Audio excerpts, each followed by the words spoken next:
Центр внешкольной работы объявил о старте экологической акции «Сдай ель на добрые дела». Ежегодно сразу после новогодних праздников учреждение дополнительного образования открывает пункт приема вечнозеленых деревьев. Такой вид утилизации старых елок проходит без ущерба для окружающей среды и с пользой для животных.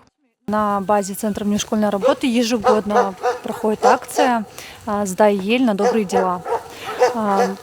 Многие жители предпочитают больше на Новый год живые ели, но после новогодних праздников они их не выкидывают на мусорку, они приносят к нам.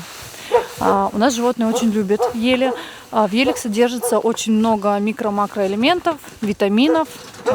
Мы даем животным их, лошадям мы даем деревьями, козам, овцам, кроликам даем ветками. Также мы даем птицам, измельчаем, и они кушают.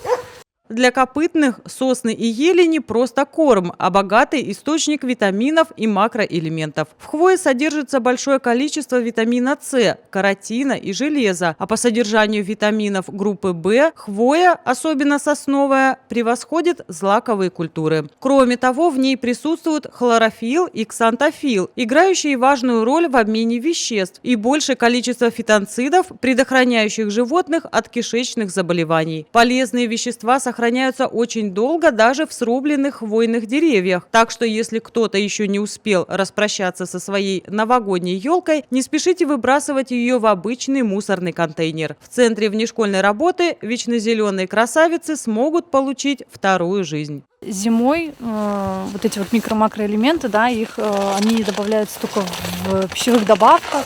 Летом они получают от зеленой травы и зеленых веток. То есть зимой нет такой возможности. И поэтому деревья эти спасают ели.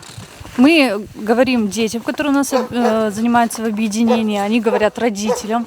Большинство жителей, я думаю, что города Инты, они знают про эту акцию.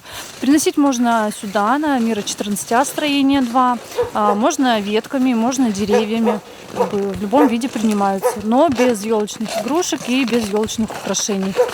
Прием новогодних красавиц осуществляется в филиале Центра внешкольной работы по адресу Мира 14А, строение 2. Приносить можно в любом виде – целые деревья, обломки или ветки. Питомцы учреждения будут рады всему. Чтобы елку приняли, с нее нужно снять все украшения, пленку и другие скрепляющие элементы.